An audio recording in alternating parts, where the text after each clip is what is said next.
Economist explains why Europeans are getting poorer and happier.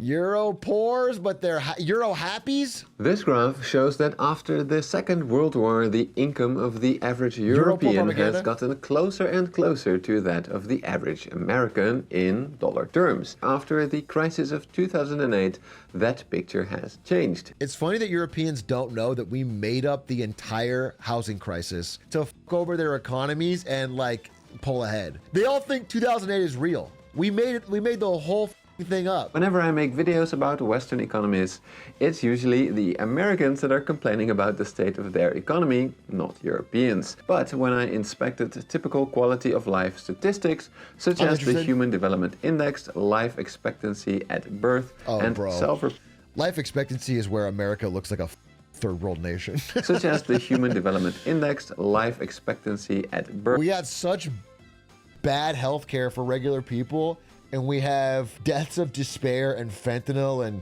I mean, our life expectancy is miserable. Look at this fall off, dude. It's crazy. Yeah, I mean, I'm sure this is COVID, right? Because there's a lot of deaths. Impoverishment of Europeans versus Americans does not show up at all. This really got me wondering, what's going on? Did Europeans find the secret to having a good life without having money? This is happy Europeans? No, but in the US, total imports were just 15% of GDP in 2022. On top of that, for many goods and services, transportation costs are so high that it is extremely difficult to trade them across borders. For example, if I go to the local hairdresser here in Belgium, I pay 15 euros to get this specific haircut, and it is worth every penny in my opinion, which is good because, well, I'm sorry, really? I'm not making fun of him, but it's certainly not like a top tier greatest haircut I've ever seen. This is like a haircut I would get. That's my haircut. Yeah, it's very similar, and I don't think I'm getting every penny's worth of, I guess 15 euros. 15 euros is probably like, yeah, 10 cents, right? What's the exchange rate? 15 euros is like, I think that's worth one gumball in America. So yeah, that makes sense. That's actually what, that's valuable. I live fairly close to the Dutch border. Traveling to the nearest Dutch hair salon would be way more expensive than 15 euros, especially if I take into consideration travel time.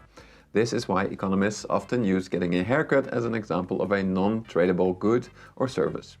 Where transportation costs are so high. Dude, imagine being a European riding your bike next to a wind farm. Ugh! When you could be riding your SUV down the 405, dude, next to a Walmart, like a real human being in a real economy. Dude, one lane. One lane, imagine. Jesus Christ. One lane, embarrassing. It's like watching cavemen, dude, chisel with rocks. To consideration travel time. This is why economists often use getting a haircut as an example of a non-tradable good or service. Where transportation costs are so high that international trade does not make sense at all. While it may be simplest to use today's dollar-euro exchange rate to judge how rich Europeans are compared to Americans, the vast majority of the GDP of both regions is not directly impacted by this exchange rate because it is measuring mostly non-tradable goods and services. This is why instead economists often use the so-called This is such a long cope. 25-minute setup to say that, on purchasing power parity, it's closer. Yeah, I'm sure it is. Purchasing power parity, or PPP for short, exchange rates, to compare the economies of big currency blocks like Europe and the United States. Europe is not falling behind where it really matters. Indeed, as you can see here, while the average EU and UK citizens' share of PPP GDP is lower than that of the average American, who works longer hours by the way, we do not see the same stagnation as we saw in the US dollar GDP graph. Bro, all that to say there's still a big ass gap. Maybe it's a little wider, but yeah, not as bad though. Well, it's not that it's not as bad. It's that this didn't flatline in the post-COVID, which I guess makes sense. He's probably going to explain. Actually, this is the explanation I really want to hear because it probably has to do with the exchange rates and the strength of the dollar or whatever since COVID that makes the first GDP number unreliable. Well, since the difference between US dollar GDP and purchasing power parity GDP comes from how they account for both prices and the exchange rate, after the 2008 crisis, prices in the US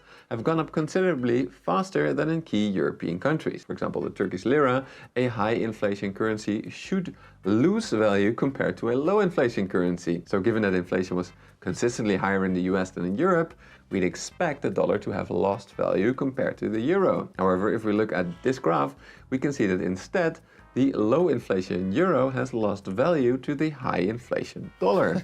So while this graph is correct, Europeans are poorer in dollar terms, most Europeans have not really felt this because most of what they buy are so-called non-traded goods and services, which come from the continent itself. Interesting. So we printed more dollars than they printed euros, made more stupid financial decisions, but the strength of our US dollar has carried us.